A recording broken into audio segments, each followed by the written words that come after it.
Muchas gracias a José Manuel por la presentación, por la invitación a este ciclo. Yo voy a introducir una reflexión sobre los sistemas urbanos en el noroeste ibérico o peninsular, una evolución problemática. Fue el título con el que ocupamos este espacio de reflexión. Mi intervención será totalmente gráfica. Voy a comentar 16 diapositivas. En primer lugar, están aquí todas resumidas, luego las veremos una a una. Voy a introducir el concepto de sistemas urbanos en su contexto. Los sistemas urbanos definen un concepto más avanzado que el de ciudad convencional que llevamos manejando tiempo. Definen, a mi juicio, la verdadera naturaleza de los problemas urbanos en las sociedades avanzadas, incluida la nuestra, que es avanzada ya. Voy a introducir este concepto a través del encuadre de Galicia y de la península ibérica en Europa, un zoom sobre la península ibérica en su conjunto, incluido Portugal desde el principio, para entender bien esta relación de vecindad y de complementariedad potencial que tienen las ciudades gallegas con las ciudades portuguesas, especialmente en el contexto de la eurorregión, Galicia norte de Portugal, pero también en una idea más amplia de territorio que me gustaría suscitar ahora, en este momento político que vivimos, que es la idea del noroeste ibérico. El noroeste ibérico no es solamente Galicia al norte de Portugal, es también el occidente de Castilla y León con el norte de Portugal, que constituye otro espacio de cooperación, y también Asturias como región próxima que probablemente necesite, igual que Galicia, Castilla y León occidental y el norte de Portugal, necesite o pueda demandar algunas ideas de conjunto en el contexto de la península ibérica. Digo esto porque en mi investigación sobre esta cuestión de los sistemas urbanos, que ya llevamos 10 años trabajando, hemos observado con los últimos datos, y estos son en parte conocidos por la opinión pública, una evolución reciente del noroeste ibérico que sigue pautas, podríamos decir, un poco problemáticas en relación a su dinámica. Se está produciendo, de hecho, y esa será la segunda fase de mi reflexión, una descompensación del equilibrio de la península ibérica que se había configurado con claridad a la altura de los años 90 y quizá en el censo del 2001, hacia una cierta pérdida de peso del noroeste peninsular en su conjunto, que afecta tanto a Galicia como a Asturias como al norte de Portugal. Y en ese sentido, y en tercer lugar, comentaré previsiones de evolución que se refieren a las ciudades y a los sistemas urbanos recientemente publicadas en la prensa a partir de una proyección de variables demográficas que ha hecho el Instituto Nacional de Estadística, que cubre el periodo de 2008 al 2018, para ver en qué contexto nos estamos moviendo dentro de una situación que hoy día podemos entender como una situación de mayor incertidumbre, en la medida que algunos de los datos que alimentaron los procesos de crecimiento de las ciudades en las 2 décadas pasadas están sometidos probablemente a una profunda revisión que es fruto del estallido final, del cual yo me alegro, de la burbuja inmobiliaria, y la perplejidad de cómo enfocar estos problemas del crecimiento en un futuro inmediato, teniendo presente la precariedad de nuestros sistemas urbanos y del crecimiento urbano en general y la dificultad de los estados de enfrentarse con los procesos de ralentización del crecimiento económico. Parece inviable, en el contexto de las políticas estatales y también autonómicas, cuestionar la propia idea de crecimiento. Y quizá una reflexión que se deriva de esta situación es que probablemente pueda ser oportuno empezar a cuestionarse no tanto la idea del crecimiento, sino sobre qué parámetros se apoya la idea del crecimiento. Y finalmente concluiré con algunas reflexiones sobre los problemas y las oportunidades del sistema urbano gallego en su conjunto, que sigue unas pautas un tanto diferentes de los sistemas urbanos del conjunto de la península ibérica, y aunque efectivamente se encuadra en este noroeste problemático, probablemente tiene algunas potencialidades internas que, si se saben conducir con tino, pueden anunciar una fase, yo creo que no tanto de ladrillo como de cualificación y también de fortalecimiento de nuestro sistema urbano. Y en ese sentido apunto la idea de que Galicia tiene ya definidas con cierta claridad, sobre todo a través de la última formulación que se ha hecho de las directrices de ordenación del territorio, cuál es la jerarquía superior de sus sistemas urbanos. Me referiré a ello con cierta claridad de conceptos que creo que han madurado con respecto a etapas anteriores. Cuando hablo de etapas anteriores, hablo de etapas anteriores al 2005, en la etapa en la que no había una apuesta clara por el fortalecimiento de los dos polos principales del sistema urbano gallego, que son, a mi juicio, las regiones urbanas Vigo-Pontevedra y Coruña-Ferrol, y la organización de otras tres áreas urbanas importantes, las de Santiago, la de Lugo y la de Ourense, con un carácter menor en importancia que las dos regiones urbanas, pero en todo caso como un conjunto que abarca las 7 ciudades de Galicia y las define con conceptos claros para una futura ordenación del territorio. No es tanto así, sin embargo, la visión que se tiene de lo que en términos científicos, geográficos o planificatorios hemos llamado sistema urbano intermedio o sistema urbano menor, constituido por un conjunto de ciudades, algunas de ellas, y de villas, confundidos quizá con esa denominación genérica de las vilas galegas, que no está claramente orientado para fortalecer el dinamismo de regiones rurales en crisis, que llevan décadas en crisis, que siguen, a mi juicio, en crisis y seguirán en crisis desde el punto de vista demográfico y desde el punto de vista de las actividades primarias, pero que, sin embargo, los datos que podemos comentar empíricos nos apuntan a que existen algunos factores de crecimiento interno en ese sistema urbano menor que ayudarían a fortalecer y equilibrar el sistema urbano de Galicia en su conjunto, siempre que hubiera una rigurosa disciplina política en la gobernanza y en la gobernación de este conjunto de sistemas. Una gobernanza que pasa no solo por el urbanismo, sino por la ordenación del territorio, y con un entendimiento de la ordenación del territorio que habría de ser más transversal que el que actualmente tenemos, no enmarcado solamente en el ámbito de competencia de una sola consellería, sino de un conjunto de consellerías que deberían de compartir algunas líneas fundamentales estratégicas que se refiriesen cuando menos a las políticas ambientales, a las políticas de vivienda, a las políticas de infraestructura y a las políticas urbanas. Yo creo que este es un buen momento en el que estamos ahora para que estas reflexiones que están hechas ya y escritas desde ámbitos académicos y desde ámbitos técnicos se incorporen con mayor rigor al ámbito de las decisiones políticas y superemos esta fase del urbanismo inmobiliario, del urbanismo judicializado, de la inexistencia de un proyecto de país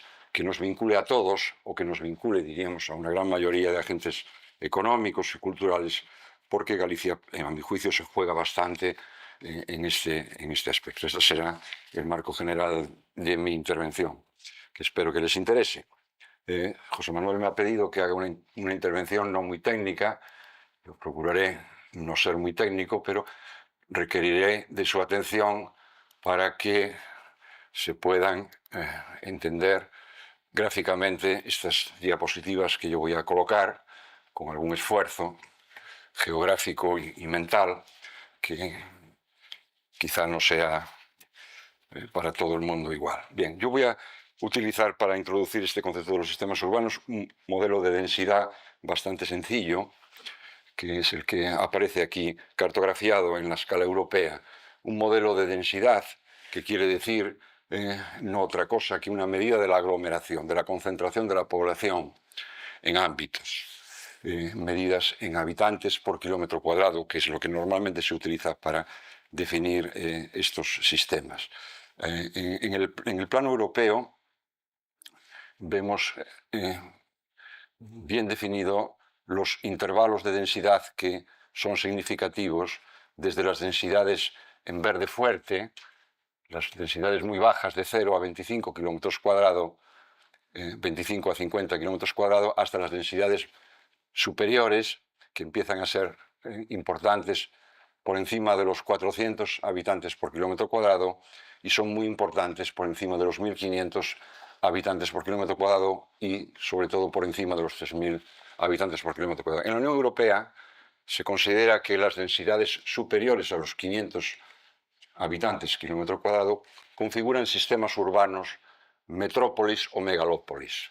Estas metrópolis o megalópolis se expresan con mucha claridad en lo que se suele llamar la banana o el núcleo duro de la Europa continental y de la isla de Gran Bretaña, en donde apreciamos con claridad cómo las ciudades, que son estos espacios más potentes, más rojos de aquí dentro, se insertan en ámbitos regionales de densidades superiores en general a los 400 habitantes por kilómetro cuadrado, formando continuos metropolitanos que abarcan este espacio central de la dorsal europea que se extiende desde el norte de Italia, abarcando las regiones del norte de Italia con esta baja densidad en los Alpes, continuando por Suiza, el sur de Alemania, abarcando todos los Países Bajos, extendiéndose en parte hasta el norte de Alemania y Dinamarca y continuando en la isla de Gran Bretaña. La forma que han adoptado las ciudades europeas ya hace tiempo ha sido esta, la de no grandes ciudades, no tan grandes las ciudades centroeuropeas, incluso como las nuestras, como Madrid, que es una gran ciudad en términos europeos, sino ciudades de tamaño más pequeño, con excepciones como Londres, obviamente, pero las ciudades holandesas o las ciudades alemanas son ciudades de 1 millón y algo de habitantes que están insertas en espacios regionales de ciudades menores, pueblos transformados en ciudades, continuos de habitación y de actividad que abarcan grandes espacios y que están muy bien comunicados. Esta es la característica de un sistema urbano maduro que se ha formado en los ciclos de la expansión industrial en el siglo XIX y sobre todo en el siglo XX, que no ha dejado de crecer, a pesar de que en los años 50 y 60 y 70 en Europa se pensó que las ciudades habían llegado a un grado de saturación y que convendría descentralizarlas, y de hecho se hicieron políticas de descentralización, pero los últimos 20 años han supuesto otra vez una fase expansiva de las ciudades, ya no alimentada por la expansión de la industria, sino alimentada por el desarrollo del sector de los servicios, que ha sido capaz de traer nuevos emigrantes, ha sido capaz de cualificar la centralidad de las viejas ciudades industriales, ha sido capaz de restañar las heridas de las crisis industriales clásicas, del carbón, etc., y ha impulsado una nueva fase de desarrollo de las ciudades, gobernada ya no por la industria sucia y aglomeradora, sino por los servicios más complejos, más limpios y más dependientes de las relaciones de movilidad y de las relaciones de transferencia de información a través de las redes telemáticas. En este contexto está también la península ibérica. Nuestra península ibérica no desarrolló las fases industriales de Centro Europa, pero sí, en cambio, se ha apuntado desde hace ya tiempo a un encadenamiento de un sector industrial que de todas maneras había ocurrido, con una expansión extraordinaria que todavía se sigue produciendo del sector de los servicios públicos y servicios privados. Los servicios en todas las ciudades una ciudad como Vigo, clásicamente una ciudad industrial, es hoy una ciudad básicamente de empleos en el sector servicios, con un residuo importante de actividad industrial y de actividad de transformación, pero con un dinamismo que se explica sobre todo por el crecimiento de los sectores de los servicios. Bueno, traigo este mapa aquí no tanto para explicar este tipo de fenómenos como para intentar leer el papel que juega la península ibérica en este conjunto europeo. La península ibérica, como pasa con Francia, es un territorio, un estado que no participa de estas condiciones de conurbación y de continuidad urbana propias de Centro Europa, sino que tiene desiertos demográficos en el interior.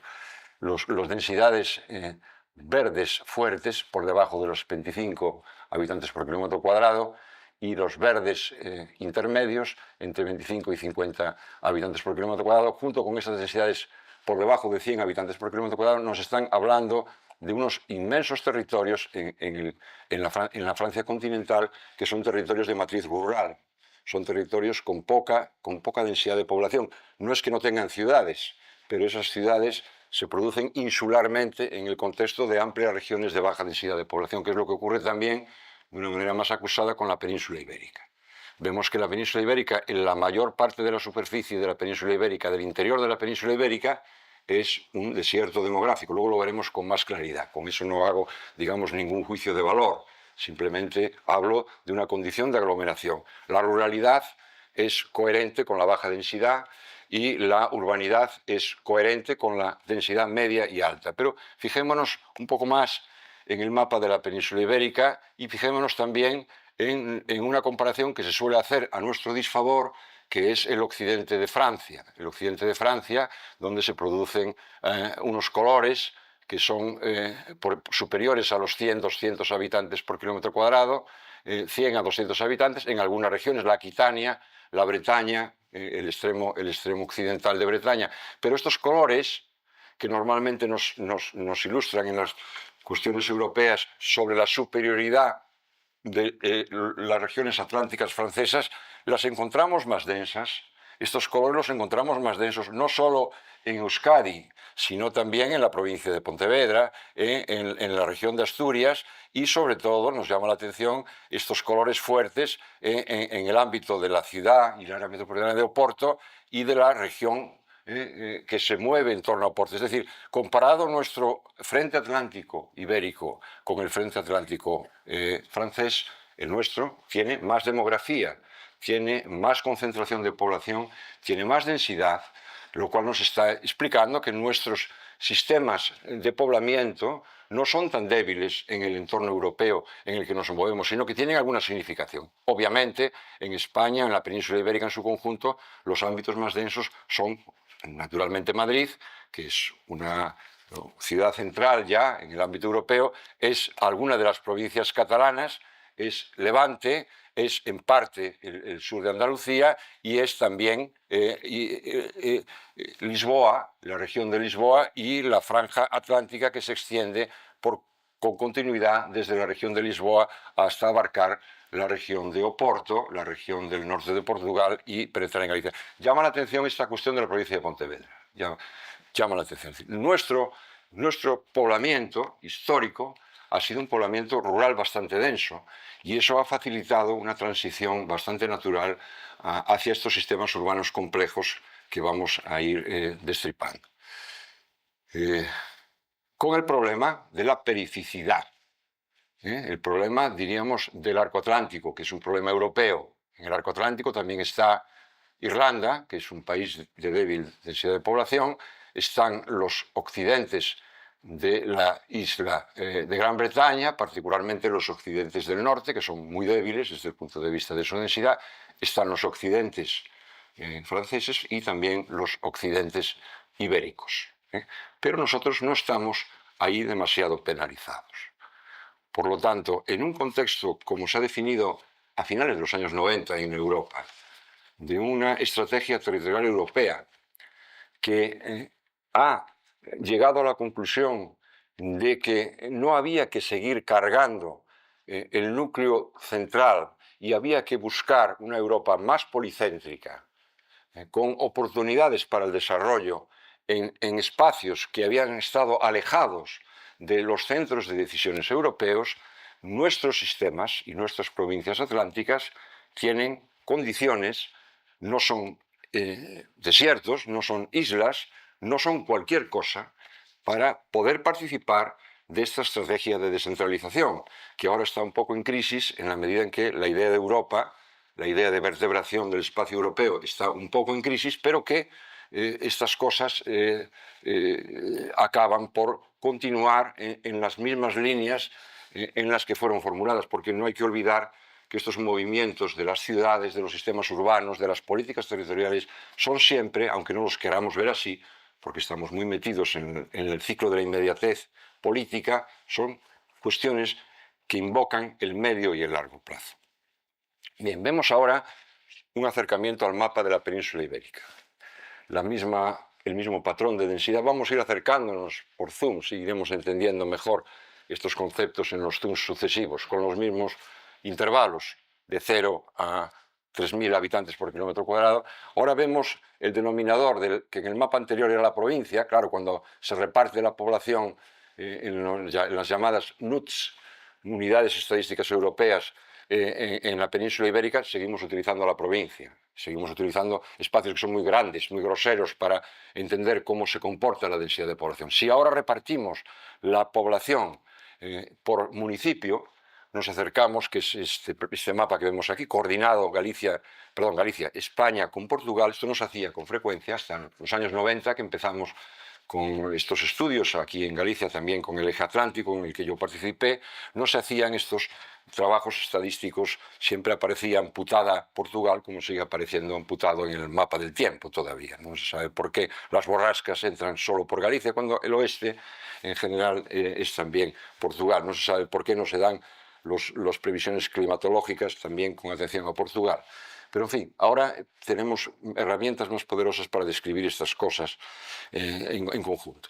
Cuando vemos la península ibérica así en mapa municipal, los municipios españoles son a veces grandes, a veces pequeños. Ahora se dice si los municipios son demasiado pequeños o no. Bueno, eso es una discusión un poco menor. Vemos cómo es realmente la península ibérica en términos de su sistema de ciudades. Sin duda alguna la península ibérica ya lo era, pero en las últimas décadas, en los últimos 50, 60 años, ha reforzado dos espacios. Uno es el espacio de una gran metrópolis central, una gran región metropolitana central, que es Madrid, cuya densidad elevada, desborda el ámbito de su provincia, incluso para extenderse más allá de su provincia, en la región central española, con algunas ciudades o espacios ya, diríamos, en una corona relativamente lejana del centro de Madrid, que es una gran aglomeración que tiene una gran masa crítica, del orden de 8 millones de habitantes urbanos, concentrados en unas formas muy complejas, que no son solo continuas, sino que son también discontinuas, que son regionales y que expresan una gran movilidad y una cierta dificultad de gestión de un espacio tan grande. Madrid se ha convertido en una gateway city, en una ciudad puerta, en una ciudad mundial, en uno de los elementos de engarce de las relaciones globales sobre el espacio europeo, sin duda alguna, por su posición geográfica, por su capacidad, diríamos, de jerarquizar el conjunto de España y también la península ibérica. Y se ha comido parte de la igualdad que tenía o que se podía haber tenido con Barcelona.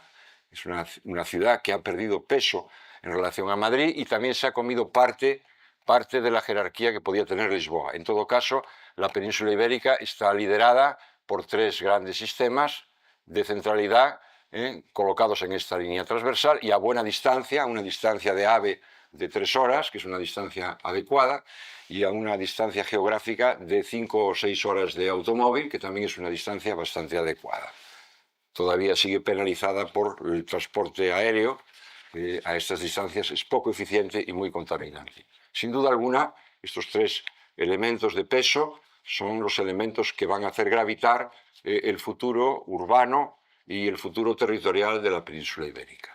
Bien sería que hubiera una estrategia ibérica conjunta que permitiera que los reequilibrios y los equilibrios en este conjunto de este espacio fueran mejores y estuvieran mejor gobernados, pero es esta realidad.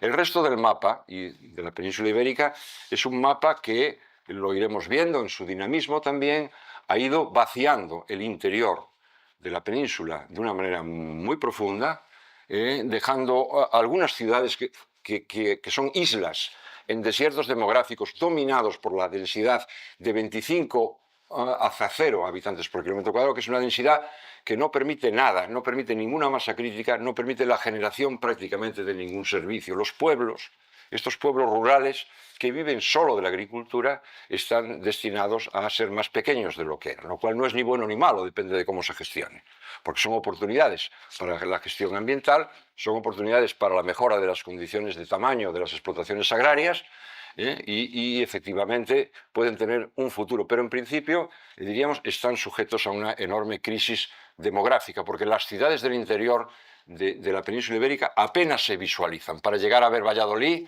ya tenemos que esforzarnos, Valladolid tendrá un papel, pero el resto de las capitales de este mundo castellano-manchego son demasiado pequeñas. En cambio, el patrón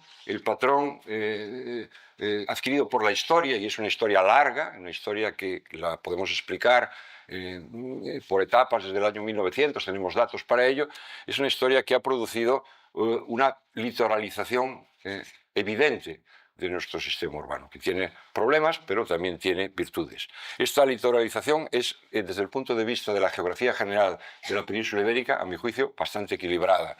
Existe un oriente claro, Cataluña, y no solo Cataluña, llega a ser ya más importante este eje levantino que abarca las provincias del antiguo Reino de Valencia o de la Comunidad Autónoma de Valencia, pero también hasta Murcia. Es importante la presión sobre el sur, la formación en el Guadalquivir, con Sevilla como capital, con Málaga como segunda capital, esta litoralización del eje de Málaga hacia Gibraltar, que se extiende también hacia Granada y Almería, y es importante también toda esta franja litoral en torno a Cádiz, como también es significativa la densificación del sur de Portugal en la región del Algarve, que se ha producido a través de un sistema complejo de evolución de algunos datos, de algunas variables de desarrollo turístico, pero también de desarrollo urbano. Y sobre todo es muy importante la presencia del sistema atlántico de ciudades, en el que se inserta Galicia.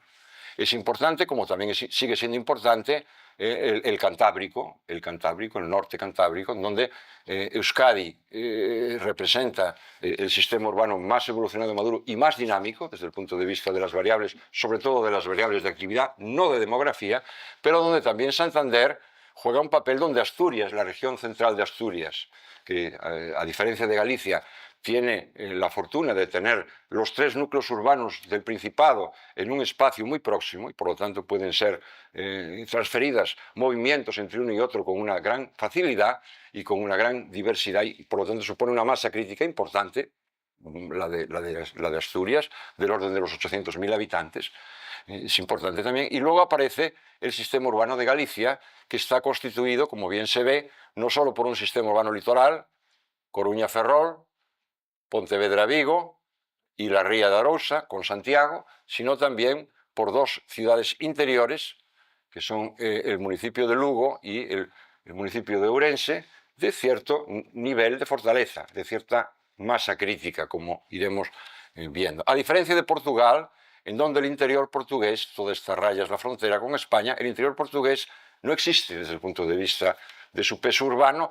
Toda la expresión urbana de Portugal, del norte de Portugal, está concentrada, y eso sí, con un tamaño mucho mayor, y no dejo de llamar la atención sobre este hecho porque es un hecho objetivo y poco conocido y poco valorado por la opinión pública. Quizá en Vigo esto está más asumido, pero en Coruña esto sigue siendo un tabú, hablar de Oporto, sigue siendo, en cierta manera, hablar de un enemigo distante o de algo que no conocemos, que es Oporto, en donde efectivamente en Oporto se produce esta condición de una ciudad de cierto tamaño que es la ciudad central de Oporto, mejor dicho, el área metropolitana de Oporto, que tiene un cierto tamaño, pero una conurbación de densidades elevadas, por encima de los 400 y de los 800 habitantes por kilómetro cuadrado, municipio a municipio, en un conjunto de municipios muy importantes. Algunos de ellos poco conocidos como ciudades, pero que tienen mayor peso demográfico que Vigo. En este momento, el municipio más grande del eje atlántico es Vilanova de Gaia, ni siquiera es Porto capital,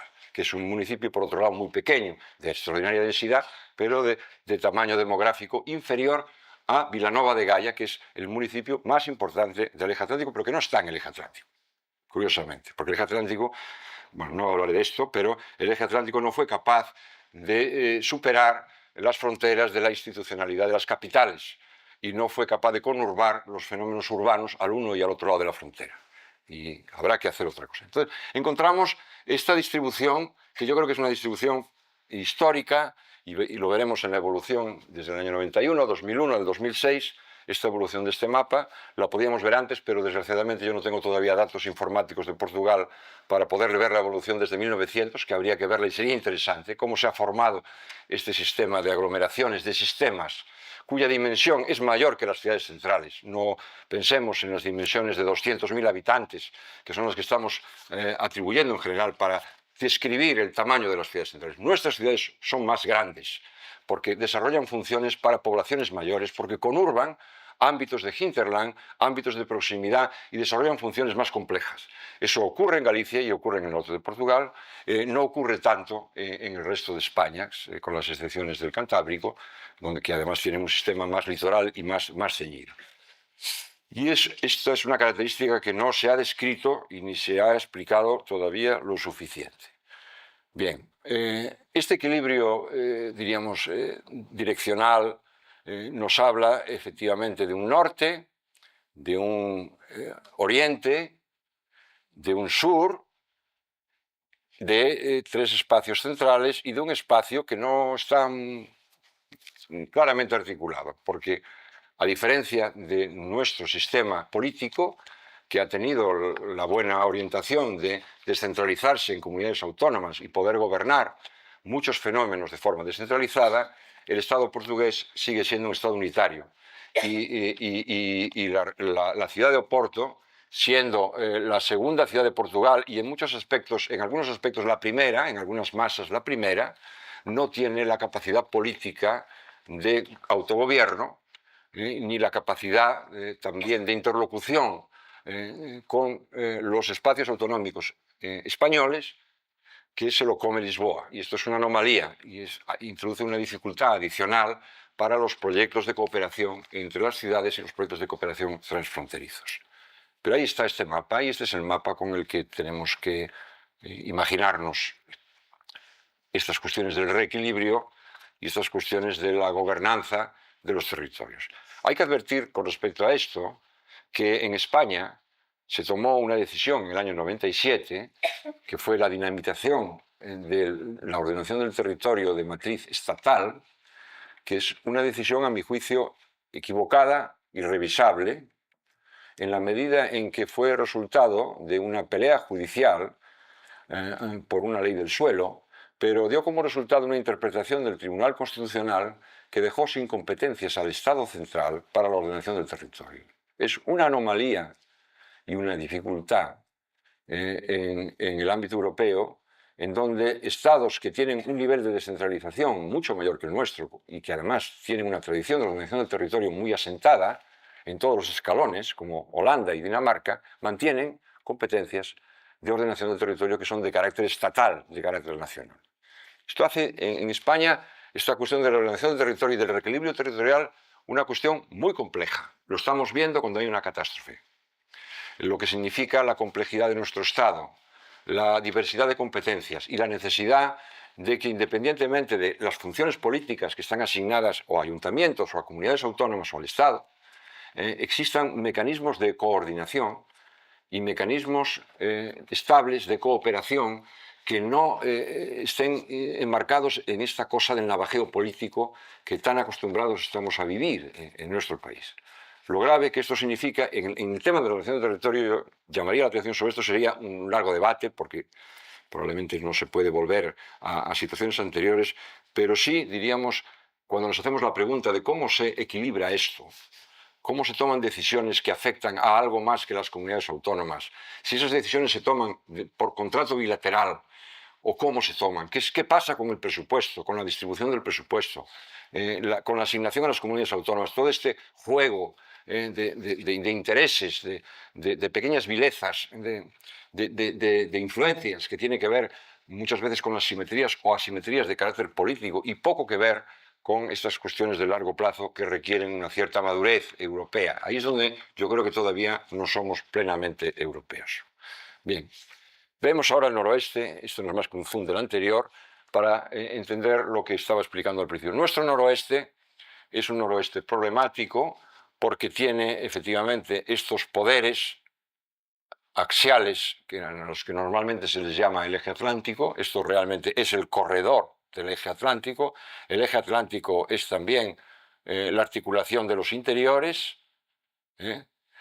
Tiene este gran potencial, que sin duda alguna ha sido observado por aquellos sectores más dinámicos del mundo del capital, de la empresa y de la planificación, ya en los años 70, la autopista del Atlántico, independientemente de la opinión que hayan tenido muchos, ha sido una decisión no solo acertada, sino absolutamente necesaria para consolidar realmente un sistema de movilidad entre ciudades que fortalezca las relaciones cotidianas entre ciudades que forman parte de un sistema de dinamismo económico clarísimo desde los años 60 y que no tiene más que seguirse desarrollando, pero tiene este problema del interior. Nuestro noroeste tiene el problema de los interiores. Estos interiores de la provincia de Lugo, básicamente, pero también estos interiores castellano-leoneses, estos interiores asturianos que hacen de estas distancias grandes problemas, porque efectivamente conseguir una infraestructuración de este conjunto del noroeste peninsular que permita la movilidad y que permita la complementariedad entre territorios será todavía una cuestión de décadas. La cuestión del ferrocarril, de un ferrocarril por el norte, y la cuestión de una eficaz articulación del sistema de carreteras será todavía una cuestión de décadas. Todavía estamos padeciendo el aislamiento de este norte cantábrico, y no digo nada del interior. Y el interior portugués participa de estas mismas condiciones, la línea de Portugal, que el interior de Galicia. En Galicia hay dos interiores. Hay el interior próximo, el de Ourense y quizá el de Lugo, y hay el interior de montaña, que se extiende más y encuentra lejos este cuadrante del noroeste. Encontramos aquí Salamanca, aquí encontramos León, poco encontramos por aquí. Y sin embargo, parece interesante poder organizar el noroeste en su conjunto, más allá de lo que significa la cooperación. Galicia, el norte de Portugal, que está políticamente asentada, pero que ha dado pocos frutos efectivos, ni siquiera el AVE se ha podido coordinar, el AVE gallego y el AVE portugués se han podido coordinar. No he visto yo a los poderes económicos privados, impulsar la necesidad de este AVE con la misma energía con la que han estado pidiendo que Madrid acelere los plazos del AVE con la meseta. No he visto yo todavía esas complicidades de los sistemas económicos para impulsar una euroregión de más de 6 millones de habitantes y desde luego no he visto todavía las relaciones fluidas y ordinarias entre Asturias y Galicia o entre Castilla-León y Galicia, y sin embargo Asturias está por ahí en sus en sus arcos atlánticos, y Castilla-León tiene convenios bilaterales también con el norte de Portugal. Todavía falta una visibilización de este espacio, que es un espacio, como iremos argumentando, con ciertos problemas en el conjunto de la península ibérica. Pasamos ahora a ver lo que propiamente entiendo yo que son los sistemas urbanos importantes de este sistema. Yo identificaré estos tres con el mismo patrón de densidad. Lo que podemos entender como la región urbana del sur de Galicia, formada por, obviamente, la ciudad de Vigo, la ciudad metropolitana de Vigo, con este entorno de proximidad que constituye su área metropolitana clara, dura, formada por estos municipios, hasta Bayona, con la posibilidad quizá de incorporar en su región a otros municipios más lejanos como Pontareas o Tui, y que claramente, diríamos, conurba el sur de la ría, el sur de la parte norte de la ría de Vigo en un todo, pero que a la vez se extiende en contigüidad con Pontevedra, que a su vez es una ciudad también con una expresión litoral, sobre todo en su margen norte, pero también en el sur, que claramente forma un espacio funcional con Vigo. Podría también entenderse, yo entiendo, digamos, ciertos afanes vigueses de intentar abarcar en esta delimitación regional lo que es la Ría de Arousa, pero la Ría de Arousa participa no solo de las influencias del sur, sino también de las influencias de Santiago, y a su vez es un espacio propio, con leyes propias, que no está claramente visibilizado.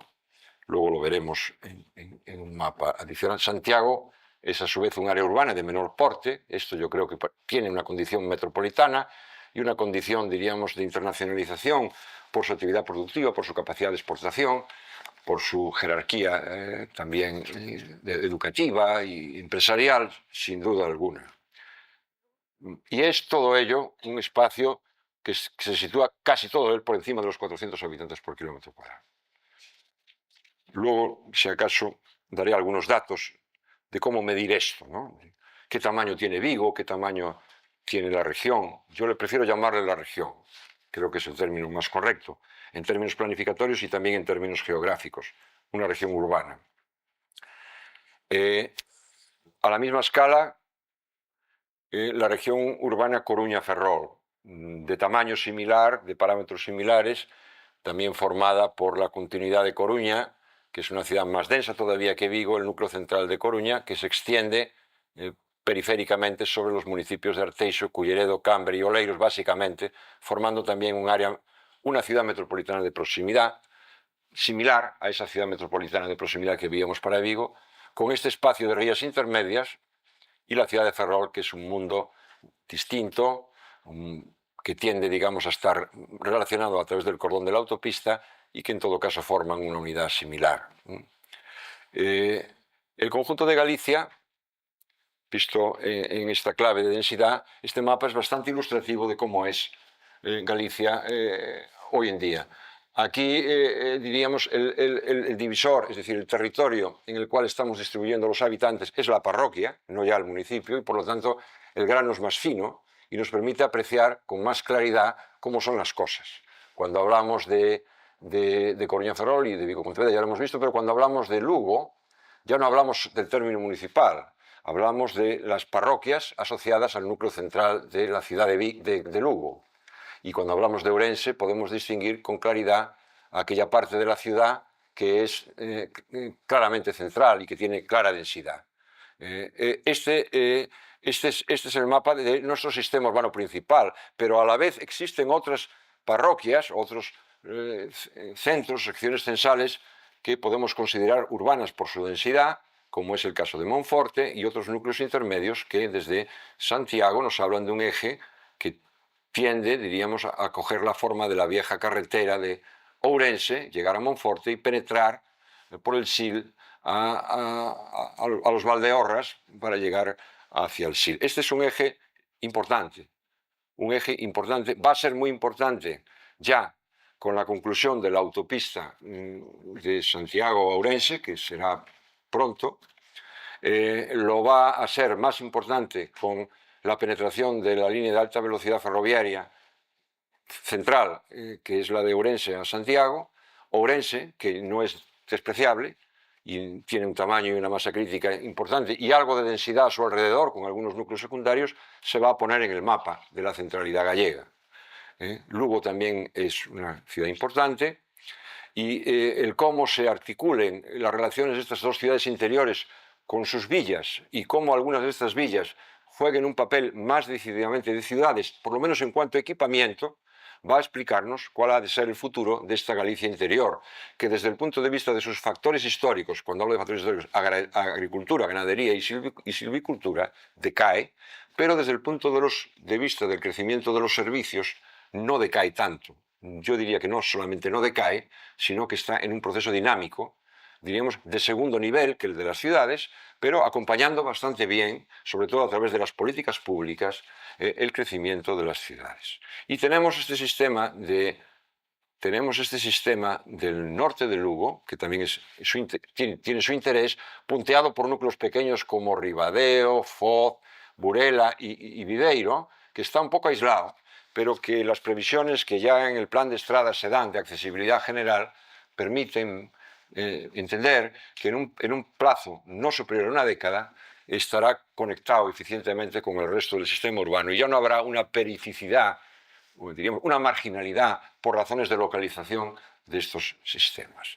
Por otro lado, yo con este mapa quiero también llamar la atención sobre otro hecho que es muy común, sobre todo en la opinión periodística, y es el hecho de que toda Galicia es el eje atlántico, el corredor atlántico. No, eso no es verdad. Lo que llamamos las provincias atlánticas tienen también sus desiertos, especialmente la provincia de A Coruña, que tiene aquí, en la trasera y en la Costa da Morte, un cierto desierto, además muy poco dinámico.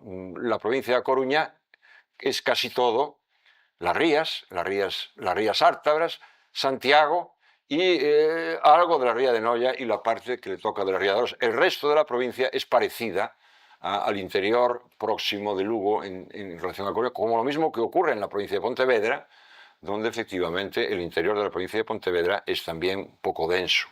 Es decir, visto así, el mapa de Galicia es un mapa bastante claro, a mi juicio. Hay 7 ciudades. Esas 7 ciudades son indiscutibles, son ciudades principales. Las ciudades litorales, incluyendo algunas características de Santiago como ciudad litoral, tienen a su vez un país alrededor que es un país nada despreciable en términos de concentración de la población y de concentración de la actividad, que se ha ido desarrollando en las últimas 2 décadas con unas ciertas claves de dinamismo, que han ido acompañando el crecimiento de los elementos principales del sistema, que se han transformado no tanto demográficamente, porque no ha habido tanto crecimiento en las ciudades, como sobre todo funcionalmente. Han ido enriqueciendo su capacidad de liderazgo, su capacidad de dirección, con un urbanismo en general deficiente, pero desde el punto de vista funcional, sin duda, con un equipamiento, sobre todo un equipamiento educativo, un equipamiento gestor y un equipamiento financiero importante, que ha hecho de nuestras 2 ciudades principales, Vigo y Coruña, 2 metrópolis significativas en el conjunto de la península ibérica, y no solo en el conjunto del cuadrante noroccidental, sino también en el conjunto de la península ibérica, que han sido capaces de generar un encadenamiento del empleo privado sobre el desarrollo de los servicios públicos, que ha sido el motor de desarrollo en los últimos 20 años de nuestros sistemas urbanos en toda España, acompañando esta bonanza de la integración en la Unión Europea, de las políticas de vertebración y de solidaridad, de la mejora de las condiciones de los servicios de educación, sanidad, infraestructura espectacular, que sin duda alguna no hemos valorado todavía en la opinión lo suficiente. También es verdad que esa modificación se ha producido en tal celeridad, en tal rapidez, que no ha permitido observar y decantar con suficiente calidad muchas de las acciones realizadas, que han sido a veces, no digo contradictorias, pero sí despilfarradoras o sobredimensionadas o no bien dimensionadas, ¿no? Nuestro mapa está claro, nuestras ciudades interiores tienen una oportunidad de desarrollo, de hecho, se están desarrollando desde el punto de vista inmobiliario, desde el punto de vista demográfico, tanto o más que las ciudades litorales. No es verdad, por lo tanto, esta especie de lamento del interior de que todo se queda en las provincias. Hay que matizar algunas de estas aseveraciones. Y tampoco es verdad que este mundo que está debajo de las 7 ciudades sea un mundo rural. Por mucho que efectivamente su pátina fundamental, su historia, su morfología es rural. Aquí pasan más cosas. Y esa es una de las cuestiones que me interesa argumentar. Si lo vemos ahora en el conjunto del corredor atlántico, del trabajo de investigación que hicimos más fino cuando analizamos el sistema de ciudades principales de Galicia y norte de Portugal, con una cartografía adecuada que nos permitió repartir mejor la población, ya no por ámbitos, sino por morfologías, y pudimos establecer mapas de estas características. Voy a recorrer este mapa de norte a sur para intentar transmitirles la forma en la que a la altura del año 2002 veíamos en esta investigación la forma y la densidad neta, ya no bruta, ya no extendida sobre kilómetros cuadrados, sino extendida sobre aquellas partes de las parroquias que tenían efectivamente ocupación para poder calibrar, diríamos, la forma del sistema. Aquí vemos la región de Coruña delimitada no por ámbitos administrativos, sino por continuidades de carácter morfológico. Una región que, a mi juicio, involucra Carballo, que es un núcleo que está comunicado por una autopista de peaje, que por tanto permite que su lejanía se transforme en tiempo de viaje razonable, que es denso, etc. El área de proximidad de Coruña es esta delimitación de aquí, abarca estos espacios de contigüidad con la ciudad, de desbordamiento de la ciudad central, que es donde se está formando una ciudad que es a la vez de núcleos compactos, como es Betanzos, Osada, y algunas secciones necesarias del fondo de la ría, y una ciudad difusa, una ciudad donde el crecimiento suburbano adquiere formas de urbanización reglada, de baja densidad, que se complementa desde el punto de vista de los usuarios y desde el punto de vista de las funciones que desarrollan esos usuarios viviendo donde viven y trabajando donde viven, donde trabajan, que es a veces en sitios distintos, desarrollan formas de ciudad que a mí no me parecen extrañas en el contexto europeo, de acuerdo con nuestra morfología. Esa ciudad difusa se monta mucho sobre la nucleación rural antigua, la hace evolucionar, pero no es el sprawl, no es el disperso. Hay que distinguir entre el difuso, una forma de urbanización no compacta y no tan continua, no tan densa, y el disperso como la ocupación indiscriminada del territorio por casas, que se da en toda Galicia y que es cancerígena también en las áreas metropolitanas. Esto es lo que este trabajo permite empezar a visualizar. En categorías analíticas y empíricas que permiten comparar Galicia con Portugal con las mismas variables estadísticas, que eso era una cosa que no se había hecho antes. Ferrol es un área urbana, Coruña es un área urbana metropolitana con esta delimitación, Santiago es un área urbana con esta delimitación que abarca obviamente municipios periféricos como Teo, Ames, incluso Rois. La Ría de Arousa con esta delimitación, rojos son los compactos, amarillos se ve borrosamente, pero visualmente lo que interesa es quedarse con la idea del rojo, que es el compacto. La Ría de Arousa es algo tal como dos frentes de mar con pequeños núcleos que forman rosarios de continuidad a lo largo de las riberas.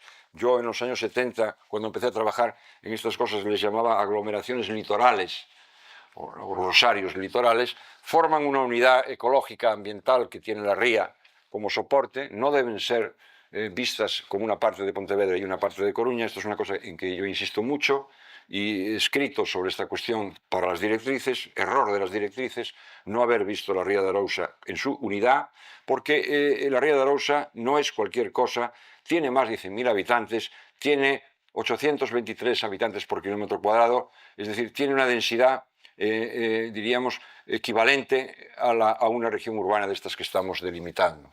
Y además pasan cosas en la Ría de Arousa. No tiene ciudades canónicas, pero no se puede decir que Vilagarcía o Ribeira no son ciudades, o no se las puede tratar como no ciudades, porque sería un error. Seguirlas tratando como rurales, como pueblos, como lo que sea. Llamarles a esos sitios lo que no son. Hay que ponerles nombre, hay que buscar el nombre adecuado. No son núcleos pesqueros, no son núcleos, son pequeñas ciudades. En Inglaterra a estas ciudades se les llamaría towns. Se les llamaría small towns, pero se les llamaría towns. Y se les daría un estatuto propio de las ciudades. Y los estatutos propios de las ciudades es un control férreo del espacio urbano, una disciplina férrea del automóvil, una calidad de los equipamientos propia de las ciudades, unos atractivos, incluso una monumentalización, una arquitectura propia de las ciudades y un control de algunas variables urbanísticas que están desmadradas. No hablemos de Vilagarcía, vosotros lo conocéis mejor que yo. Ribeira, caso, diríamos, uno de los casos de verdad de desajuste urbanístico. Bien, siguiendo en este recorrido y sin cambiar de escala, porque aquí lo que se trata es de irnos haciendo con la idea de masa y dimensión también, vemos cómo veo yo, esto es un trabajo académico, no tiene ningún interés en aportar ideas políticas o administrativas sobre esta cuestión, que es más compleja y que hay que verla desde otras perspectivas también, la ciudad de Pontevedra, el área urbana de Pontevedra y el área urbana de Vigo, o el área metropolitana de Vigo, en todo equivalente a esta área metropolitana de Coruña. Seguimos bajando, siempre encuadrada en esta idea de regionalización, de región, que claro, tiene que tener límites de continuidad, pero también límites ecológicos. Es difícil romper la Ría de Arousa, es difícil decir si Grove es más de Pontevedra o es más de Arousa. Aquí hicimos el ejercicio con una cierta ambigüedad, cerrando Arousa por el sur de Cambados, por el Lumia, y dejando Grove fijaros cómo queda descolgado, como parte de la región de Pontevedra. Le vendría bien a Pontevedra, y eso, yo creo que un estudio a fondo demostraría que las relaciones de movilidad cotidiana entre Grove y Pontevedra son más intensas que entre Grove y Vilagarcía. Efectivamente, una delimitación planificatoria no es solamente la constatación de una situación, es también una voluntad de objetivos, una formulación de ideas, de equilibrio, de aspiraciones que puede modificar estas cosas. Esto es lo que yo creo que habrá que hacer en los próximos años si se avanza en la ordenación del territorio. Bien, seguimos y llegamos aquí a cómo nuestros colegas portugueses delimitaron lo que ellos llaman la City Region de Oporto. Esta City Region, para ellos, para nuestros colegas, Nuno Portas, Manuel Fernández de Sá, fueron unos investigadores portugueses que trabajaron conjuntamente con nosotros, abarca Aveiro, que está en la región centro. Abarca, por supuesto, el área metropolitana de Oporto, lo que ellos llaman la conurbación metropolitana de Oporto, y abarca una serie de sistemas, entre los cuales hay algunos que tienen una población que a nosotros nos sorprende por su tamaño. Por ejemplo, la conurbación no metropolitana de Val do Ave, que tiene 348.000 habitantes en el año 2001. Esta región del norte de Portugal, llamada City Region portuense, región urbana, como la iniciamos a llamar en los estudios del eje atlántico, región urbana norte, o archipiélago, como también se ha llamado en otros estudios, Álvaro Domínguez, Nuno Portas, tiene una dimensión demográfica en 2001 de 2.900.000 habitantes, con una densidad de 711 habitantes por kilómetro cuadrado. Comparada con las mismas categorías con nuestras regiones urbanas, la región urbana de Coruña-Ferrol tendría una dimensión de 560.800 habitantes del año 98, ahora un poco más, y una densidad 565 habitantes por kilómetro cuadrado. La región urbana de Vigo-Pontevedra tendría una dimensión demográfica de 622.000 habitantes, 623, y una densidad de 400 y algo habitantes por kilómetro cuadrado. Perfectamente comparable. La aglomeración litoral de la Ría de Arousa, 800 habitantes por kilómetro cuadrado, es decir, el doble de densidad, delimitada así porque es muy litoral la delimitación, con 100.000 habitantes. Y el área urbana de Santiago tendría 111.000 habitantes y 669 habitantes por kilómetro cuadrado. Es decir, estamos todos, en todas estas magnitudes, en densidades superiores o en torno a los 500 habitantes por kilómetro cuadrado como densidad media. Por lo tanto, capaces de soportar la idea de conurbación, la idea de gestión conjunta del territorio y del espacio que está implícita en este concepto de los sistemas urbanos. Y con una disimetría, yo eso quiero recalcarlo para que en el futuro lo tengamos claro, con una disimetría demográfica entre el norte de Portugal, la región urbana del norte de Portugal y nuestras regiones urbanas. Por muchas vueltas que le demos y manejando otras variables como indicadores económicos, nuestras dos regiones urbanas caben desde el punto de vista del tamaño y de sus funciones económicas, caben dentro de la región de Oporto, son menores. En términos europeos, el único espacio visible en el mapa europeo de esta región, eurorregión Galicia Norte de Portugal, por ahora, es Porto. Porto figura. Coruña, no, y Vigo tampoco. Porque nuestra administración anterior, que era una administración muy antimetropolitana y nada urbana y nada municipalista, no tuvo el coraje de abordar esa realidad compleja de nuestras regiones y de nuestras ciudades bipolares, estas metrópolis regionales, urbanas, Coruña, Ferrol y Pontevedra, Vigo, para que figuren en el mapa europeo, necesitan una dimensión, una masa crítica, que en términos europeos está establecida en torno al medio millón o al millón de habitantes, y si no hacemos valer esa condición funcional que para cualquier usuario de estos territorios es clara, y no la hacemos valer en términos de ordenación del territorio y también de asunción política y social de este valor potencial que significa ser más grande, pero a la vez ser más complejo, más diverso, y tener que negociar todos los días entre municipios que no tienen, obviamente, la misma fortaleza política ni la misma importancia mediática, si ese proceso que llamamos en términos urbanísticos procesos de cooperación, procesos de transversalidad y procesos de geometría variable, no los asumimos como procesos propios, nuestras ciudades no aparecen en los mapas. Y por lo tanto, cuando se trata de negociar en Bruselas con los intereses de Aquitania y los intereses de Rennes, los intereses de Burdeos, los intereses de Rennes, nosotros no salimos, no estamos. Y no estamos, no es porque seamos pequeños, sino porque somos cativos, porque somos, digamos, localistas. Esta es la cuestión, una de las cuestiones que a mí me parece importante. Yo la entiendo muy bien, esta cuestión. Yo entiendo muy bien la historia. Vivo en una ciudad que es la más localista de Galicia, la que además tiene un periódico que se llama La Voz de Galicia, pero que no es de Galicia, sino es la voz de la ciudad. Es más, es la voz de algunas instituciones de la ciudad, pues yo creo que ya no representa ni de lejos, diríamos, la complejidad de la ciudad. A mí no me representa, y yo soy coruñés, y no me considero coruñesista, porque efectivamente juega con un elemento trucado, que es un elemento ideológico, que es el elemento de nosotros somos los más importantes, somos los mejores, somos los tal, y los demás, eso. Bueno, estas son cuestiones que yo creo que han estado ocultas en la opinión pública gallega con toda esa larga fase de gobernación que tuvimos, de digamos, una opción política que hacía de la identidad rural, sobre todo, y del provincianismo, un factor también de identidad política que jugaba y sigue jugando todavía con esa cuestión, y dejaba, en cambio, que los alcaldes tuvieran otro espacio, pero tampoco la opción de los alcaldes maduraba demasiado en relación a la manera de relacionarse los alcaldes, quiere decir los municipios, con otras instituciones del Estado y del territorio que no fuera, diríamos, el contrato o diríamos, el conseguidor. Vázquez era efectivamente la representación del alcalde conseguidor, del alcalde decimonónico, que lo que le interesaba era sobre todo conseguir inversiones para los suyos y dar la imagen de que él exigía y los demás pedían. Eso lo decía la prensa, lo puedo documentar, no exigían. Esta cuestión es, a mi modo de ver, profundamente negativa.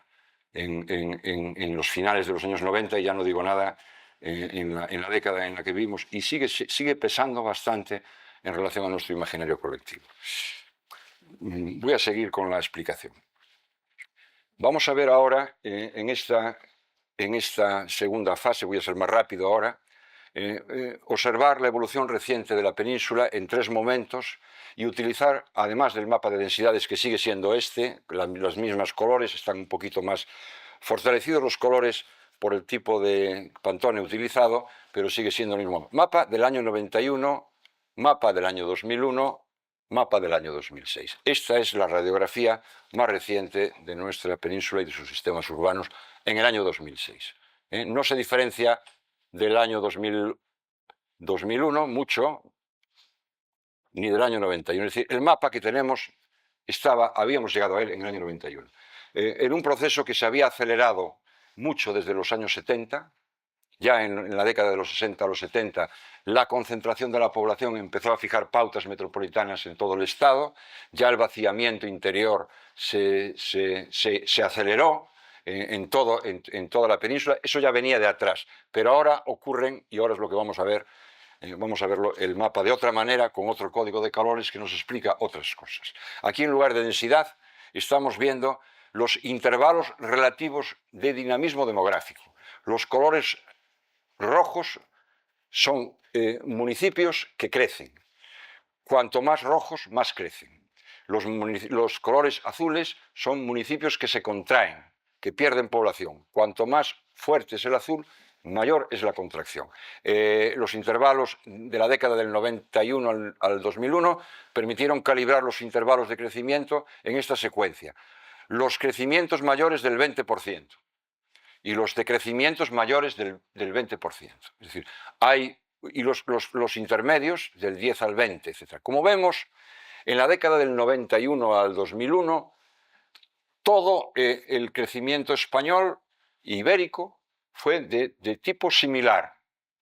Se concentraron los espacios densos, se hicieron más densos y se hicieron más profundos, en el sentido de que, digamos, la densificación penetraba más en el territorio de influencia, no se quedaba solamente en los espacios urbanos ya densos, sino que penetraba. Esto ocurrió bastante por igual en toda la península ibérica. Ocurrió, lógicamente, la década de los 90 fue realmente la década madrileña, la que alimentó, diríamos, ese extraordinario fenómeno inmobiliario de crecimiento de los servicios y de capitalidad que todavía sigue vivo en Madrid, que probablemente tenga con la contracción de los ladrillos una cierta mejora, pero va a seguir en el plano cultural, en el plano empresarial, en el plano del transporte, en todos esos planos cuyos cimientos se colocaron en los años 80 y explosionaron, sobre todo en los años 90.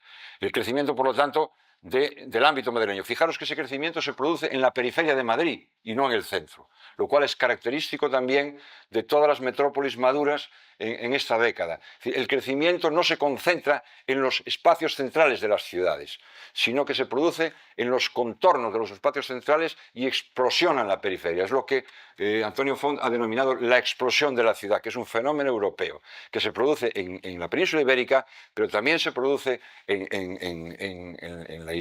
Gran Bretaña, se produce en la región de Milán, Turín, Venecia, en la región de l'Île-de-France, se produce también en los espacios holandeses, daneses o alemanes, con otras ordenaciones del territorio, etc., pero se produce. Es decir, es una tendencia bastante lógica y bastante natural. Lo más interesante de esta cuestión es que en esta década nuestras ciudades gallegas, siendo pequeñas todavía en términos europeos, crecen. Luego veremos cómo se expresa también el fenómeno del crecimiento a nivel parroquial. Crecen Vigo, Coruña y Santiago, crecen también, aunque en menor medida, las Rías Bajas, crecen también los entornos interiores, menos Lugo porque es municipal el mapa de Lugo y no se ve bien, más Ourense. Crece, no mucho. Y crece sobre todo el norte de Portugal. También crece mucho Lisboa en esta década. Crece mucho el Algarve, crece mucho Andalucía. Y crece de una manera más potente Levante, en la década 91-2001. En la década 2001, y ahí es donde quiero llamar la atención, porque esto no es muy conocido. Esto lo hemos todavía traído a la lectura muy recientemente, hace unos meses, y todavía no he tenido mucha ocasión de explicarlo. En la década de 2001 al 2006, este fenómeno del crecimiento, que era relativamente claro, sus pautas espaciales eran relativamente claras en la década anterior, se descompensa de una manera extraordinaria. Evidentemente esto no puede ocurrir así en el periodo 2006-2010, porque sería realmente problemático para nosotros. Lo primero que llama la atención es que efectivamente hay un desbordamiento de los ámbitos de crecimiento del levante español que es absolutamente general y que lo toca todo. Toca los sistemas urbanos, pero también toca los pueblos, toca los interiores, lo toca todo y establece casi continuidades con Madrid. Y Madrid explosiona de una manera radical. Estamos hablando de demografía, no estamos hablando de edificación. Por lo tanto, si esto ha crecido así demográficamente, hay dos explicaciones estructurales que hay que profundizar. Una de ellas es el crecimiento del stock de vivienda, que es una condición previa y necesaria para que haya crecimiento demográfico. Dos, es la cuestión de la inmigración. En realidad es probablemente el crecimiento de la inmigración que ocupa lo que puede, porque la inmigración no tiene capacidad de exigir vivienda, tiene solo la capacidad de colocarse en el mercado de trabajo, lo que nos está explicando esta extraordinaria explosión demográfica y este descontrol espacial de la explosión demográfica de la década, de los 5 años primeros de la década en la que estamos. Cómo se vaya a prolongar esto en la segunda parte de la década será una cuestión que habrá que observar. Segunda cuestión, Portugal crece menos. Tercera cuestión, Galicia se sigue portando parecido, pero el conjunto del noroeste crece menos. Fijaros la crisis en el interior de estos espacios, como se hace más evidente, como el proceso tan claro de concentración y de estiramiento de la región de Oporto en el año 2001-2006 ya no es tan claro. Es decir, hay una cierta contracción en esta tarta de la inmigración, el noroeste participa menos. Yo todavía no he profundizado en el análisis de esto suficiente para sacar más conclusiones, pero sí ahora voy a comentar esto que publica la prensa en el 22 de enero, dando cita de una proyección de población y de inmigración que hace el Instituto Nacional de Estadística.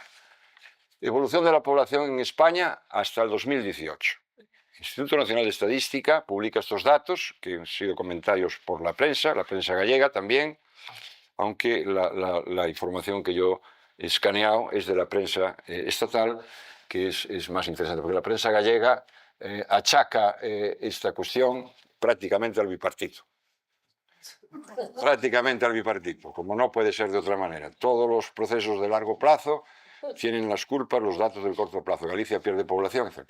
El problema no es que Galicia pierda población, el problema es que, según las estimaciones del Instituto Nacional de Estadística, que es un instituto serio, pero que tiene algunas deficiencias metodológicas, a mi juicio, importantes, son proyecciones sobre tendencias, se está produciendo una inflexión a la altura del año 2008 de la tasa de crecimiento que ha sido muy acelerada entre el año 2002 y el 2008. Se está produciendo una inflexión, ellos estiman que esa inflexión produce un menor crecimiento hasta el año 2018, pero en todo así hay crecimiento. Sigue habiendo crecimiento y se espera, desde el punto de vista de la proyección de los datos estadísticos, que siga habiendo inmigración. En menor medida, pero sigue habiendo inmigración. Pero lo más significativo es que esta inmigración que se sigue esperando hasta el año 2018, en una década, sin haber manejado más variables que quizá que las de coyuntura y las demográficas, es decir, sin integrar otras que son las políticas, las de las políticas económicas y las de las políticas territoriales. Fíjense en este mapa en donde se estiman por ámbitos geográficos el peso del saldo migratorio por regiones previsto entre el año 2008 y 2018. Y en ese saldo migratorio, donde cada cuadrado en su tamaño es una cifra, 500.000 son estos, proyectan que haya 500.000 o de este orden en Andalucía, más de 500.000 en la región centro, bastantes en Cataluña, bastantes en Levante y prácticamente nada en el norte. Es decir, el norte, y eso es la cuestión que me preocupa y por eso le di título a esta conferencia, una evolución problemática. Es decir, en el norte parece que la inmigración, según estos datos del INE, no va a tener lugar con el mismo patrón de evolución que en el resto. Es decir, estamos ante un cierto problema desde el punto de vista de la gestión de estas variables. ¿Qué pasa? Y este es el último comentario sobre Galicia. ¿Qué pasa en Galicia? ¿Y cuánto es distinto Galicia? ¿Cuánto sigue la pauta general? ¿Qué ha ocurrido recientemente en Galicia que podamos intentar entender con datos? ¿Y qué puede ocurrir? Esta sería la última reflexión que quisiera transmitiros. Aquí el primer mapa, comparamos la variación demográfica relativa en estos mismos porcentajes que hemos visto para los mapas de la península, del año 91 al 2001, es decir, en la década pasada, con la evolución en la mitad de la década presente, igualando, por decirlo así, los colores para que signifiquen lo mismo. Este es un crecimiento de 5 años, el de la derecha, y por lo tanto hay que igualar los colores para que tengan la misma significación. Lo que ocurrió en Galicia en la década del 91 al 2001 a mí no me ha llamado la atención, yo eso lo he estudiado a fondo. Creo que ha sido lo siguiente.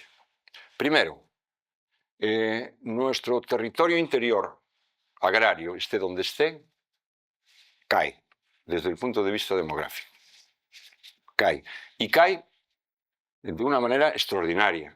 Es decir, cae irreversiblemente, porque efectivamente estos decrecimientos por encima del 20% son decrecimientos, son contracciones demográficas del 2% anual. En situaciones en las cuales además se combina, y este sería el otro índice, un decrecimiento demográfico con un envejecimiento de la población. Apenas queda población joven en esos territorios que decaen. Y una tercera cuestión, que en esos territorios que decaen no hay otra actividad económica que la agricultura. Estamos hablando de parroquias. Estamos hablando de parroquias.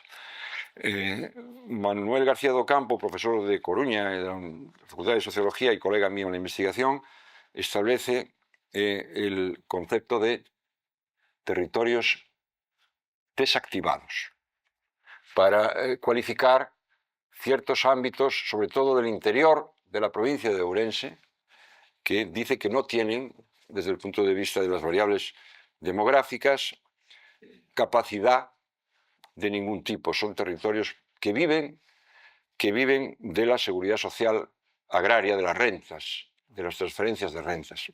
Que por otro lado, esas transferencias de rentas, y nosotros hemos hecho esta observación en los trabajos que hemos hecho para el Plan de Reequilibrio Territorial, hacen que las condiciones de la renta familiar disponible en esos municipios que más decaen no sean tan distintas de otros municipios que están situados en áreas dinámicas. De hecho, las áreas más pobres de Galicia hoy no son las áreas rurales, son las periferias de las ciudades. Estén donde estén, es decir, las periferias de Vigo en Vigo y las periferias de Coruña en Coruña, pero también las periferias de Vigo en las áreas en donde vive la población vinculada a la actividad económica de Vigo, asalariada e inmigrante.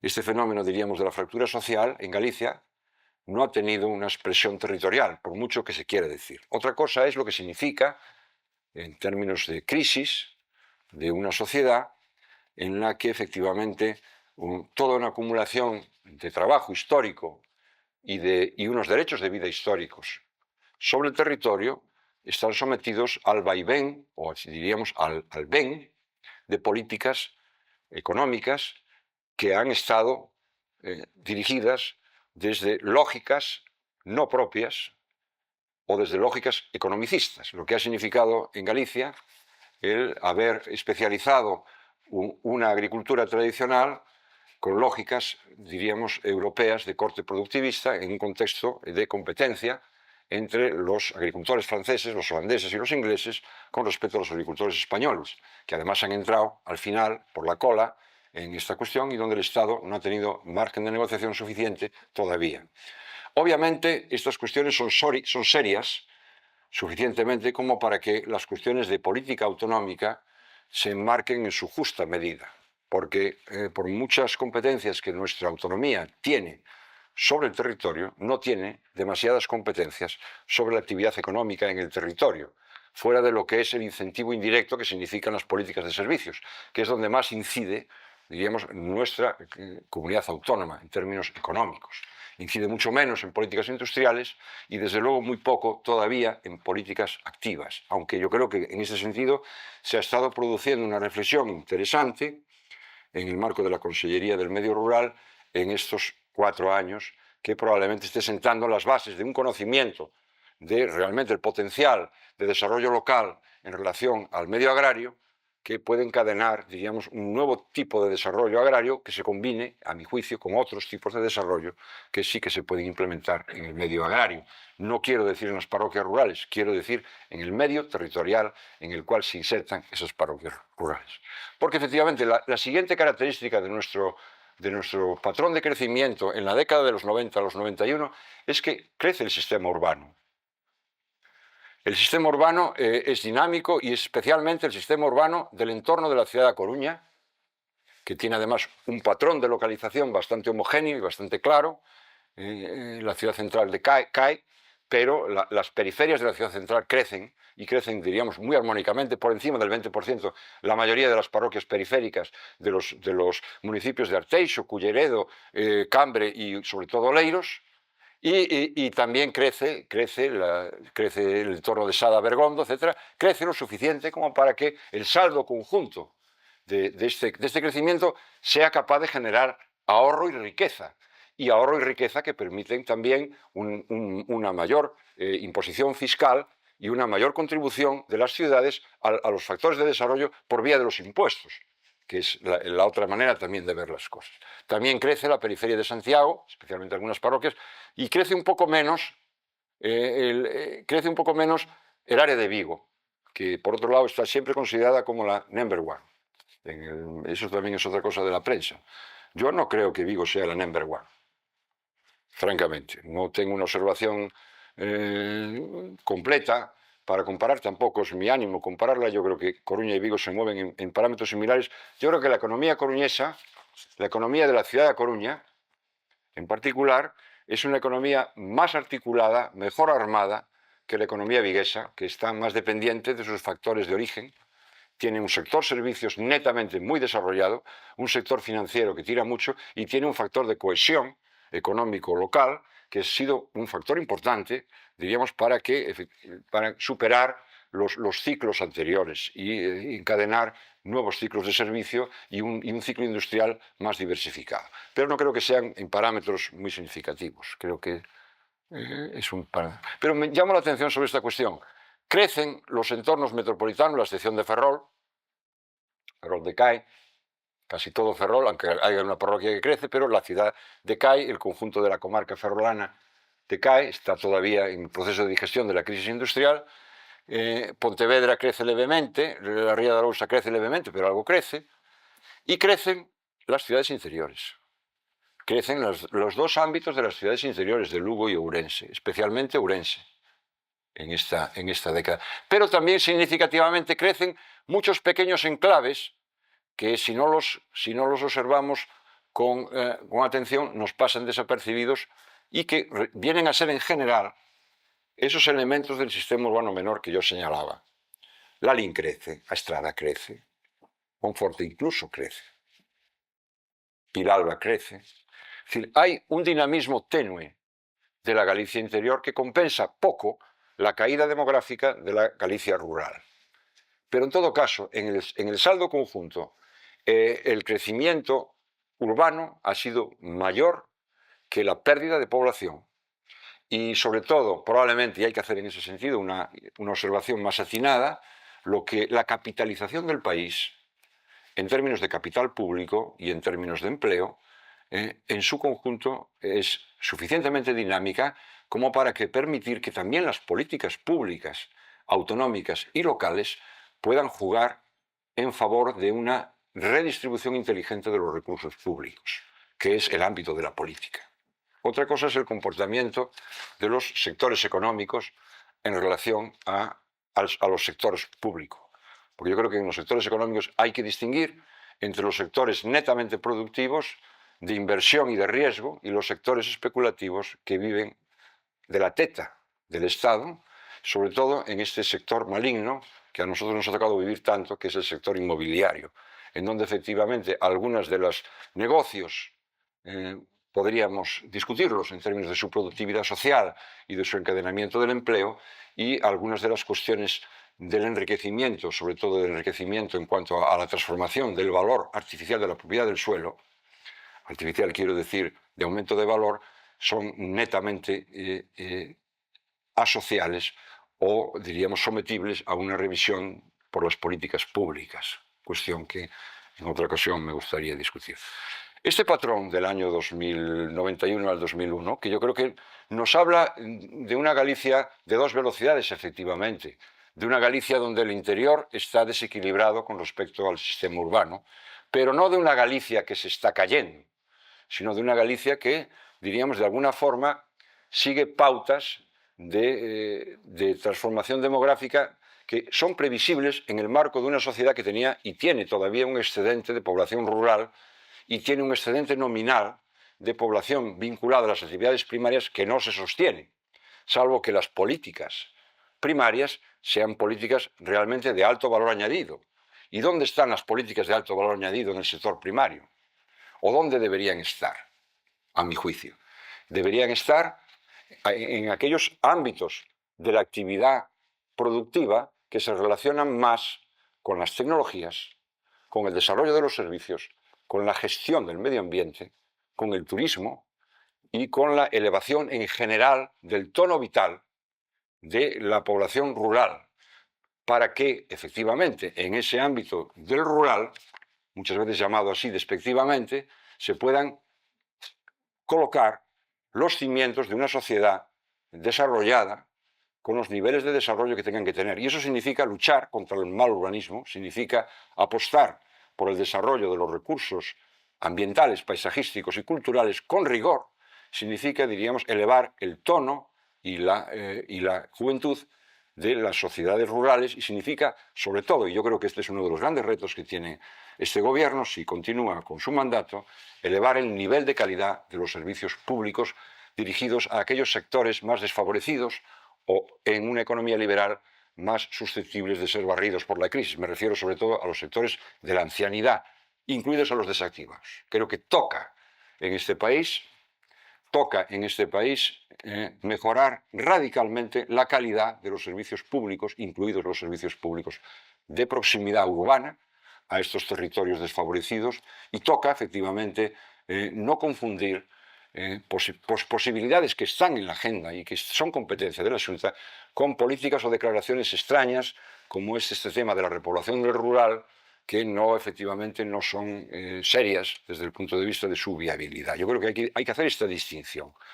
No todo lo territorial es rural, hay que ver y hay que imaginarse una Galicia rural con menos población, con explotaciones más viables, gente más joven y gente con una formación suficientemente homologable con la formación urbana, cosa que en muchas periferias ya se va produciendo por una cuestión de relevo generacional y cultural, a lo que han contribuido efectivamente, yo creo que las fuerzas democráticas y todos aquellos que han hecho de la identidad cultural una bandera de reconocimiento de lo que es la especificidad del país, pero toca hacer políticas de largo plazo que corten con la demagogia de los graneros de votos y de los caciqueos de todo orden, y eso es una cosa bastante compleja y bastante difícil que requiere mucha planificación.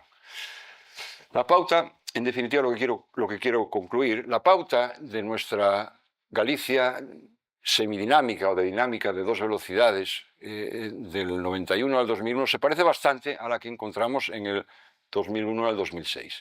Si vemos la diapositiva siguiente, por ampliarla y por ver de qué estamos hablando cuando estamos hablando de estas cosas, pues podemos hacer algún zoom. Perdón, este es demasiado zoom.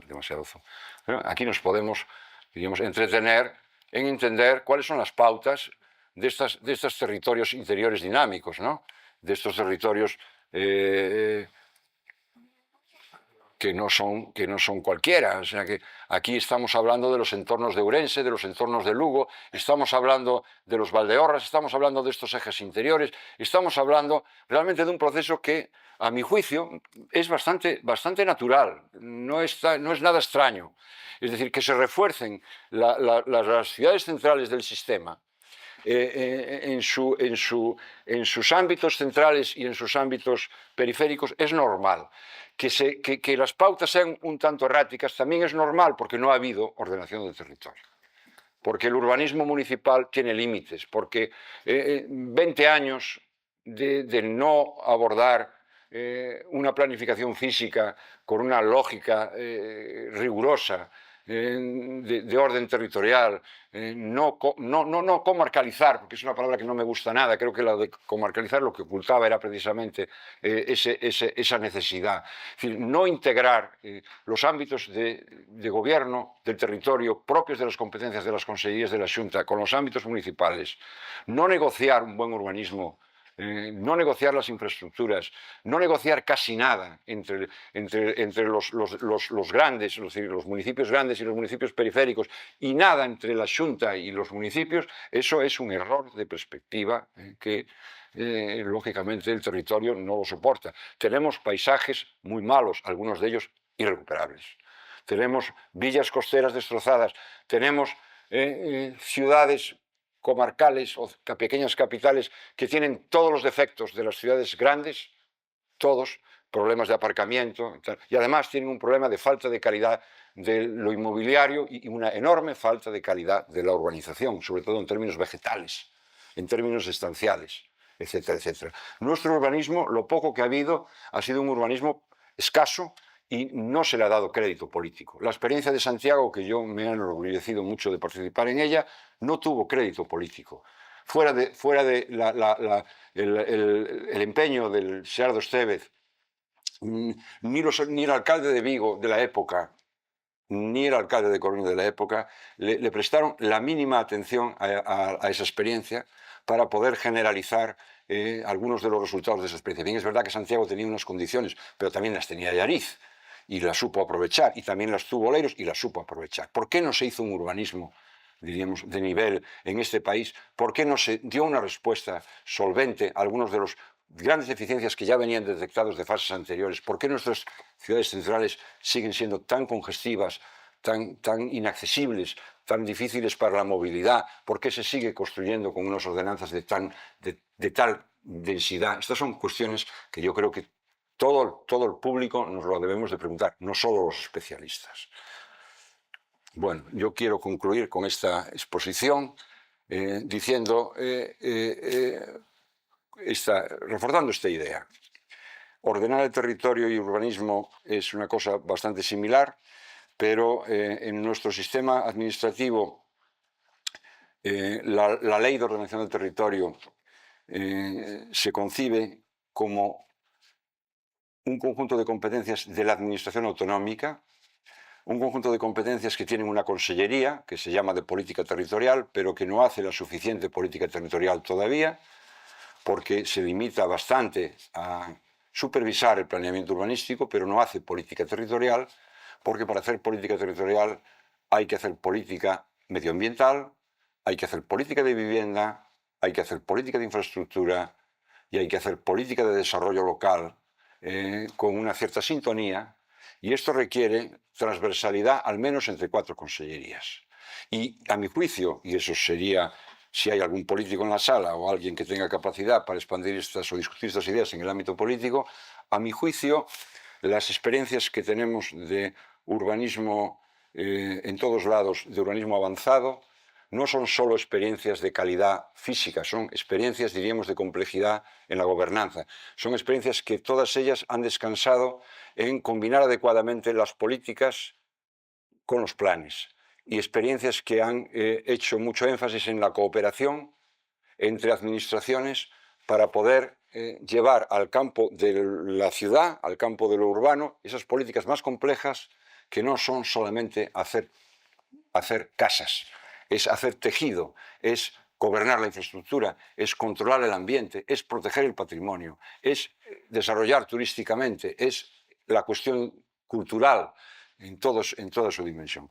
Y a mí me parece, y siempre he obtenido esa opinión, y el tiempo y la experiencia y la independencia me han afirmado en estas ideas, que esta no es una cuestión de una administración, es una cuestión del conjunto de las administraciones públicas, que requiere que en cada territorio y en cada ciudad, en cada ámbito, se pueda establecer la coherencia entre las políticas urbanas, que son el resumen de otras muchas políticas, y las acciones económicas de ámbito local, que son las que se implican con el bienestar, con la calidad de vida, con la mejora de las condiciones de habitación, de estancialidad, de cohesión social en definitiva. Y este es el campo, a mi juicio, de la autonomía. Una autonomía madura como la que reclamamos no puede ser una autonomía contra los ayuntamientos ni olvidándose de los ayuntamientos. Unas ciudades maduras como las que reclamamos no pueden ser unas ciudades insulares, no pueden tener fronteras con sus espacios de entorno. Tienen que estar todos los días negociando espacios de convergencia y también de conflicto, lógicamente, con los municipios de entorno. Y estos espacios de convergencia y de conflicto se negocian en la instancia autonómica, que es la instancia que tiene a su cargo la ordenación física del territorio, más allá de lo que es la ordenación urbanística de pormenor. Y en este momento, con un Estado que mantiene sobre el territorio prácticamente solo competencias de infraestructura, estas cuestiones están prácticamente todas en el país, son todas cuestiones de autogobierno y son todas cuestiones de dimensión de proximidad. Y a mi juicio, simplemente relacionando lo que ocurre dinámicamente con lo que es el país, lo que se trata es de trabajar de una manera muy modesta, pero muy decidida, sobre las bases de reforzar el sistema de ciudades que tenemos, las grandes, ponerlas en el mapa, estas metrópolis bipolares de 500.000 de habitantes, ponerlas en el mapa, fortalecerlas en relación a esas otras ciudades menores que llamamos áreas urbanas intermedias, que también tienen esa dimensión de 100 y pico mil habitantes, y esas 7 ciudades tienen que tirar para que estos elementos intermedios menores de las pequeñas villas o esas ciudades que podemos intuir funcionen, se interconecten, generen impulsos, mejoren la calidad de los servicios, en definitiva funcionen en red. A estas cosas les llamamos funcionar en red. A mi juicio, la Euroregión es también un proyecto de red, es un proyecto de cooperación, es un proyecto, diríamos, de empezar a investigar ciertos elementos de conexión y de intercambio de experiencias entre ciudades que son de distinto tamaño, de distinto estatuto administrativo, de distinto país, pero que pueden tener algunos elementos comunes. Esto era lo que en el fondo suponía la idea del eje atlántico, una idea de cooperación entre ciudades, cooperación entre municipios. En este momento ya la cuestión se plantea, yo creo que en un orden de mayor ambición, que es la cuestión del noroeste, porque efectivamente si el noroeste no es capaz de hacer valer sus potenciales de conjunto, no es capaz de generar algunas ideas de conjunto que sean ideas que se puedan discutir entre estos espacios que conforman el noroeste, evidentemente este ciclo que se nos anuncia es un ciclo que nos va a desfavorecer o nos va a dejar un poco al ralentí. Ya bastantes problemas tenemos con nuestro atraso histórico como para que efectivamente la insolidaridad y la falta de astucia y la falta de estrategia nos siga apalancando un poco en este atraso histórico. Y esto es lo que quería transmitirles. Muchas gracias.